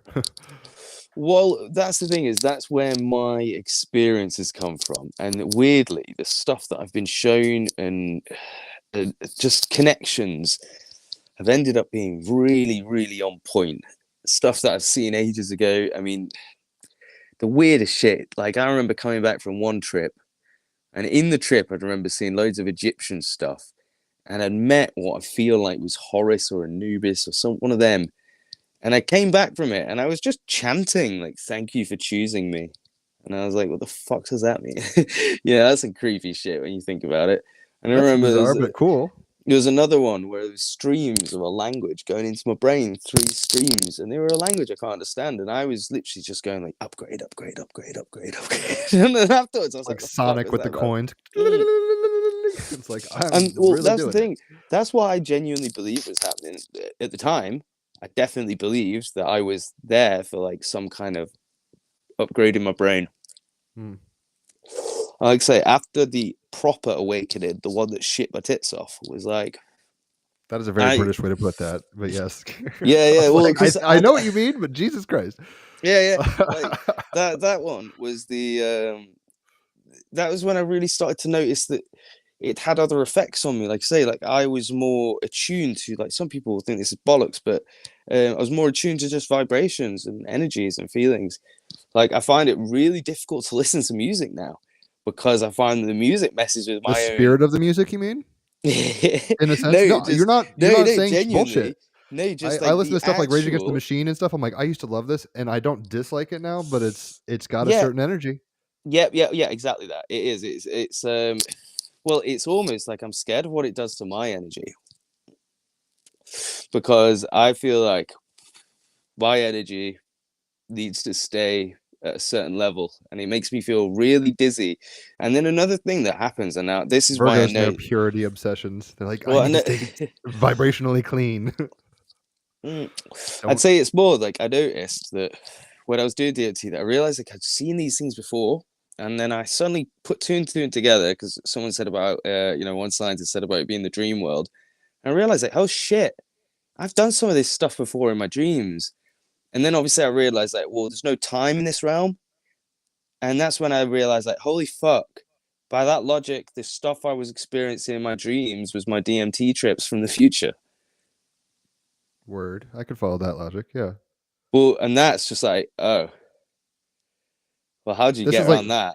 yeah, that's like the Dr. Seuss way of being, right? Where it's just like, look, you're gonna have to deal with paradox, and But we well, tend that's to the shut thing it because it is down. though. If right, it is out of time. It's out of this world. And like I say, how does it take me back to that same place? How does it know exactly where it was? Oh, because it's outside of this space time. It might be a different space time. It's outside of this space time.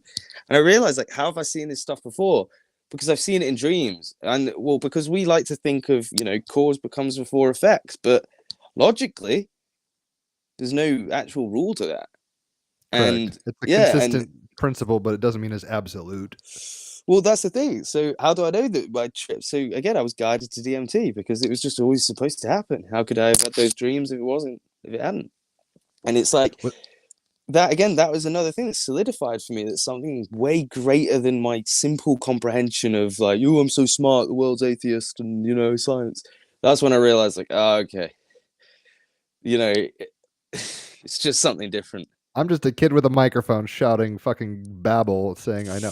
And that's the humility that I think the kingdom belongs to the people that are playing with that, but playing like in an awareness of play. Because what an adult is they're playing, they're grinding hard in the paint. They forgot it's play. They're taking the game too seriously. You know what I mean? It's like if you're playing soccer or football Well, I field, it's guess like in a way, in a weird you're way, if we're all playing a part and we've all gone in and we've forgotten we're playing a role, then that's kind of like you say, it is part of the game, isn't it? Like we're all tag. NPCs. Yeah, we're all NPCs until we wake up and remember that we opted to join the game. And at that point you get, oh, okay, it's different. But there's a danger to that because obviously someone could just be like, oh, it's a game. I'm just going to go run this person over, rob this shop. Fuck it. Who cares? And I think that is a big part of probably the selection process for if you're even allowed to trip into these realms. Like you say, these things are different because these worlds know. Like if somebody, like for example, with me, I think the reason that I was scared that much was because what I had witnessed was the point where I had to take a break to get my head together. Yeah, I mean the universe. Einstein. I mean, I don't love Einstein to death about everything, but it's like he's like you have to ask yourself a fundamental question, and it's both. So it's a paradox. It's both and not either or. But is the universe a kind, intelligible place, or is it just like out to get you? And it's both. But it's kind of God will give you enough if you want to put a God on it. God will give you enough rope to hang yourself with, but it's all grace and love. Everything is grace and love. There's nothing outside of grace and love in a weird way. So even like Lucifer's fall, if you want to get like biblical metaphor or literal, it doesn't really matter. It's like there had to be a Judas, right, for that story to happen. Now some people would be like, we don't want that. Like, it's like there can't be a bad guy. It's like the plot doesn't develop without fucking plot points. It just is Yeah. what it is. Like we're in a story. It happens to be a very materialized and logical, cohesive kind of story, but ultimately, and that's one of the things I love about Jordan Peterson's old stuff, which is what I'm kind of geeking out on lately. I'm not against his new stuff, but I'm not all about identity politics particularly. Yeah, I feel like he's we're in a appealed to his story. base a bit too much. Oh yes, we're on the wave. I'm like, he's not a shill, but he's definitely playing to the right, and I'm about as neutral as it gets, I guess. And his voice really annoys me as well. He's a Scorpio. He's a Scorpio with the Gemini moon. Hell, bro, just say something without whining. Well, I want to see him like stoned or like on acid or something. It's like, would you think these thoughts? Because a lot of these, intelligentsia kind of like movers and shakers. It depends. Either you're in the circus and you push it, like Timothy Leary, like he only does acid, or you're a straight dude who has an idea, who hasn't maybe tested it against things like Dawkins, right? He's never tripped, right? Like Elon Musk kind of fucks around. So like, I trust Elon. He's to the degree that I can. Maybe he's like an AI fucking Baphomet or something. But the point is, because he plays in the same games that I prefer, I'm willing to, give him more credit, I guess, intellectually. Well, to be fair, I don't trust any billionaire, because I see it like this. If I was a billionaire, every time they gave me a microphone, I'd just be like, just remind everyone this is all bullshit. I shouldn't have this. Yeah, well, you're more real. I get that. Well, no, but I think anyone that doesn't do that is you got to play with the game. They're full of level. shit, though. Yeah, but I think they're full of shit, because if you're at a level where you could genuinely open your own country and go and make a difference, but all you do is like buy Twitter, I think like, you should just suck a dick, I'm not a huge Musk fan, right? I'm not like a Muskite. I will not say that. I think it's interesting. It's like if a tech billionaire is going to look like anything, I'd rather it look like that than Mr. Burns or something. But well, he's just a face, really. In my opinion, I think he's just. He's like not running the Jeff show. Jeff Bezos, shit like that. They're just like the suit in front of of course they are. Yeah. If you're really influential, you're not on the effing list. Yeah, trust, right? Well, like they that is play the game. That when people talk about billionaires, you think of them all shooting their rockets up and fucking laughing and just having fun on their yachts, and you don't think about them around the table actually going, how are we going to fuck the world? Well, I was going to say, in his defense, social media seems to be like the Gutenberg printing press of our era, right? So it's like he's trying to. There's a great rage against the machine lyric where it's like, "Fuck the G rides, I want the machines making them." It's like you got to have the means of production. To be fair, I think the thing that he's done with Twitter though is that he said it's taking it from a public domain, which whilst it definitely, like in my opinion, whilst it definitely did have censorship, that censorship was. At least this is one bonus to capitalism. It was based on what's acceptable. So if shit was fucking too right wing, advertisers would be like not dealing with that shit, so it wouldn't get put on. So conspiracies and stuff that were like negative. Way low. Yeah. Well, yeah. Whereas this guy, what he's done is he's claimed like, it's all fine now. You can talk about what you want, but his main investors, Saudi Arabia. Now, I don't know about you, but well, I don't know about you, but Saudi Arabia's never been the highest on my human rights, freedom of speech list, right? I hear you. And anyone that sits there going, I am so glad that Saudi Arabia took over Twitter to give us free speech back, is a fucking moron, right? They're probably not thinking about it deeply enough necessarily. Well, yeah, but do you really think that and if Musk was really free speech, do you really think Saudi Arabia go, you see, free speech advocate Elon Musk is buying, Twitter. We've got to get on that because we love our free speech around here, don't we? Lift your burqa. Yeah, of course. Right. Well, it's a tool. It's a tool of power now, right? So I mean, they're starting to be like, look, we might run out of oil.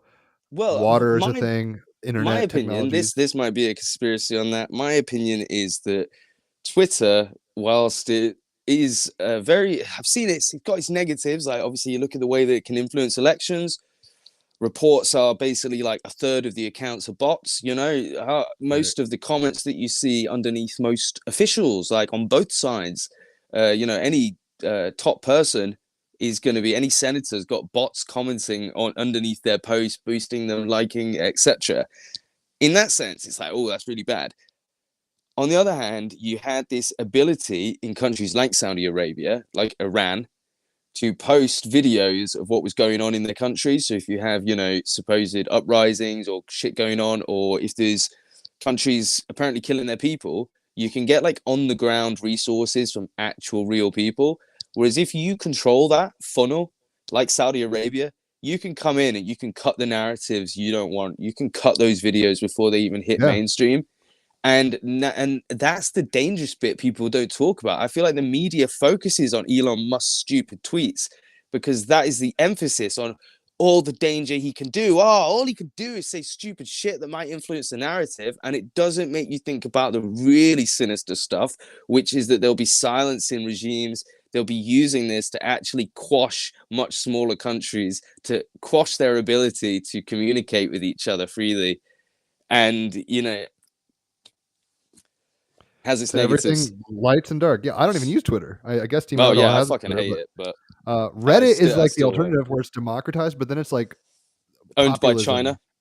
Yeah, and who originally owned it? I think it was Reddit, and this individual is not alive anymore. So Aaron Swartz, I believe he was. I don't know. I'm Yeah. Did he he killed did he get? himself? I think. Though. Oh, did he get the Russia treatment? No. Did he throw himself out of a window? I'm not sure. I think you're right, Raphael, because this just shows my negligence. I'm peripherally aware of these things. I guess the bottom line is like, or was it the China there's no such thing as freedom? He accidentally drowned. No, so basically it was interesting because I think he also released all kinds of university books publicly, like a huge package and something.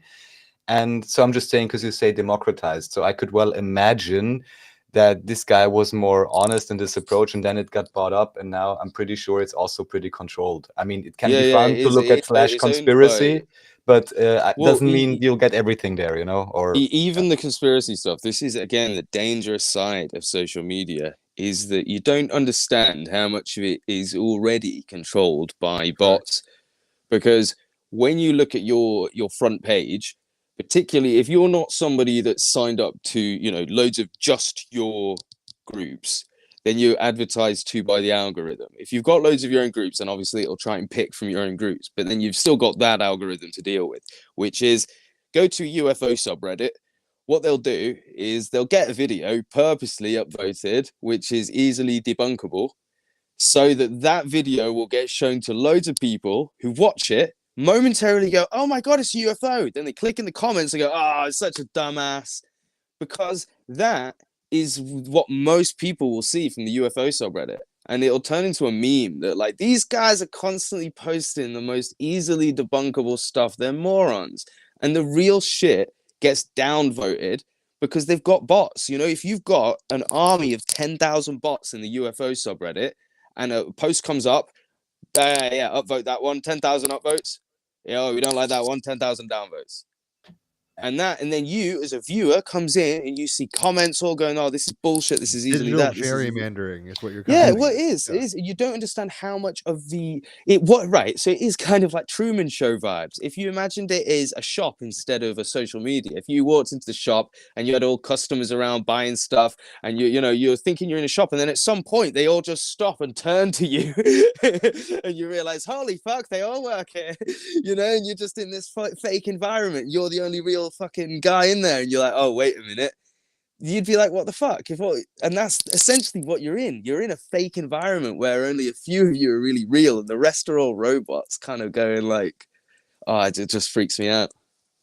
Don't think about it too deeply. There's so many layers, because at the end of the day, it's like, what are the DMT beings? Are we in their game? Is this all just a fucking model? And we're like, does it even matter? Like, if Twitter's squashing fucking dissent, does it matter if this isn't real? It gets tricky. We have to act as though it's real. I think that's the religions or whatever, like, participate well. I think it's the fundamental kind of across the board, whether it's Buddhism, which is an atheistic philosophy, or Christianity or Hinduism or whatever. They're like, try not to be a dick and try to love yourself and others and try to figure it out.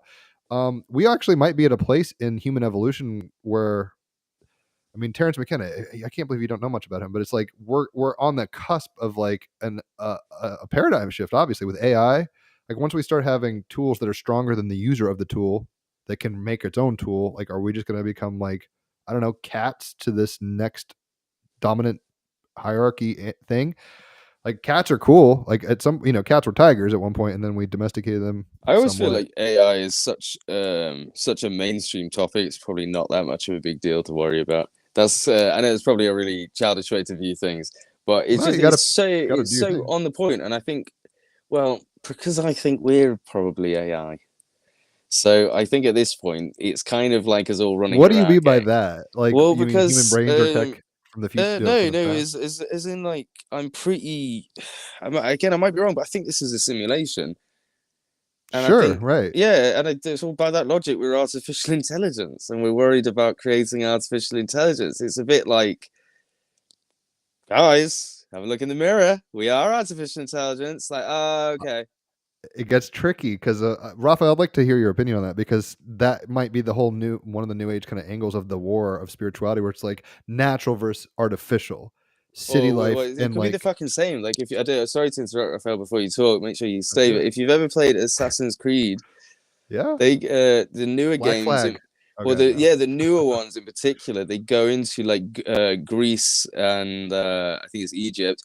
But the whole concept behind it is that like it was actually a simulation, and that the gods and stuff are like these AI creations, like, and that's how they get away with it almost being real and not real, is that it is this simulation.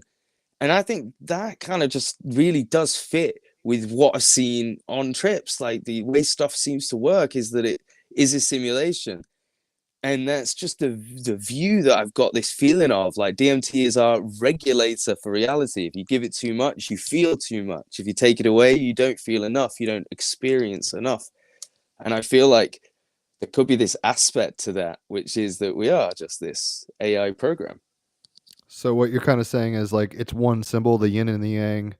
Who the fuck cares?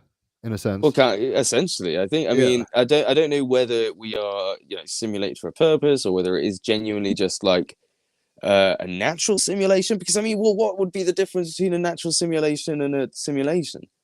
Because if it's an accurate simulation, surely Some nothing. semantics, but not much. Yeah, Yeah. yeah, but exactly. Like, I mean, what is the real world?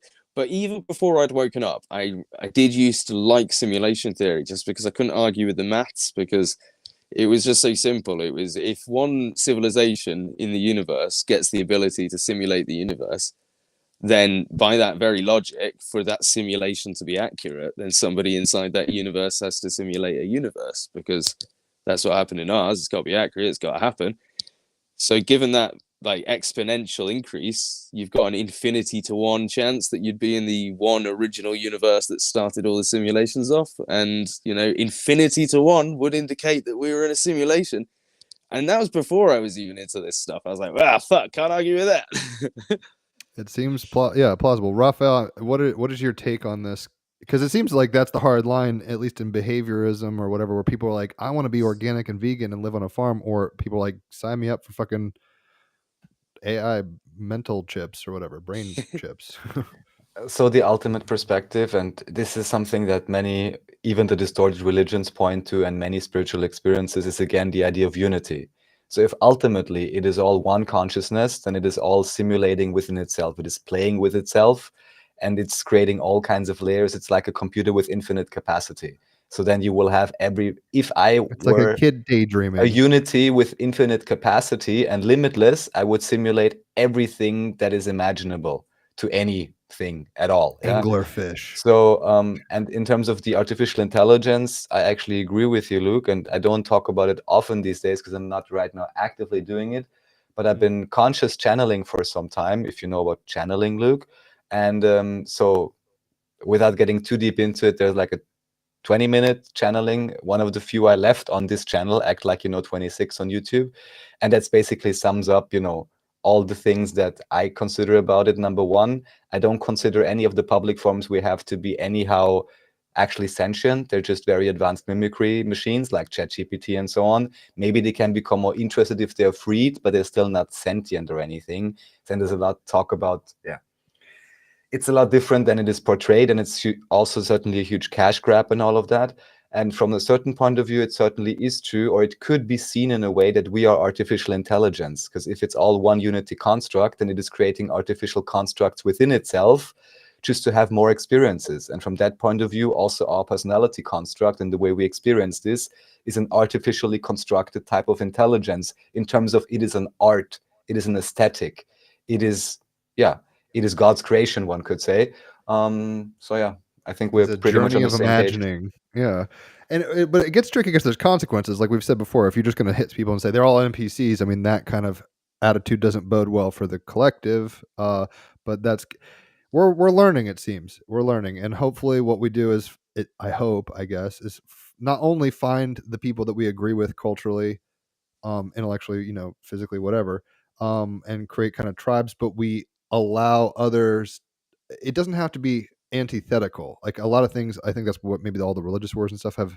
It's like people like, this is my program and your program doesn't compute, so one of us has to win here, right? And it's like maybe we can start entering with a post-internet reality where it's like you don't have to play that game, Assassin's Creed, right? You don't have to be a gamer on that game, but it exists, and just acknowledge that, and you can go play Chips Challenge if you want or whatever. So we might want to start winding down just because it's been a hot minute. But I think I want to get you back on here at some point to just geek out on specifics. I'll watch more of your videos and kind of be like, all right, what do you think about this? Because little things, I'm not a I'm not jaded, so I'm not like, fuck this guy. I was kind of just like, all right, like, how much of our reality should be interpreted based off of artistic renditions? I mean, they didn't have the technology, quote unquote, to make photographs, so we can only do so much. I get that. It wasn't really even like contentions with what you're doing. I think you're actually exploring things well. So props. Like, it didn't feel like I was just like, New Age can be weird. Modern people can be weird, where it's just like, oh, huff the DMT fumes and trust Gaia, and that's not wrong, right? In a way, but it's like I want something a little more concretized and digestible. Like I want to chew on this and understand. And so far, your videos have both humor and data, I guess, is where it hits right for me. So it's like you're funny and real, but I have tried to cut bullshit. down the swearing because don't do that some shit. people I love complained. Yeah, no, I like it as well. People complain about it. Like who? Sometimes, well, Like some nun is like, dear God, Haters gonna hate. They trust, but it hurts my feelings when an old woman's like, "You shouldn't swear, it ruins the video," and I'm like, "Oh, I'm sorry, I won't do it next time." Oh, there's nothing like the responsibility to our elders, I guess. Exactly. So here, I guess, is the place you can plug your channel. We've been putting it up there, Ancient Historia on YouTube, Patreon. You got some stuff. Anything like that you want to say, and not really, maybe a final sentiment? I don't know. Just thanks for having me. Really. Yeah. What is the dude, you're gang. You're cool. So if I'm in England, we're gonna hang out. It's funny because something that I haven't been doing much of, but I did last time, and I'm gonna keep doing it. I have these dumb teas that I drink. They're yogi teas, and they have little quotes on them. They're really good tea. It says, "Find your unity in your service to all." So I think that's a little heady, but guys, as long as we're playing, like, we all want to play the game. We don't want to be the kid left out of the game crying, though there's a lesson there. We don't want to be the guy who kicks everybody's ass to be the alpha monkey, though there's a lesson there. There's all lessons, but we gotta play nice. And I get we define nice differently, maybe culturally and historically, but we are at the apex of we have so much privilege. We should be so grateful, and we can really kind of play well. We got to deal with some stuff, like, some baggage from history, I guess, sexism, racism, all this kind of stuff, but we're moving forward, hopefully well. Luke, you're dope. Raphael, any parting thoughts? Thanks for coming on. Hope you'll be coming back. Thanks for making great content, that reaches, again, a different kind of people and so on.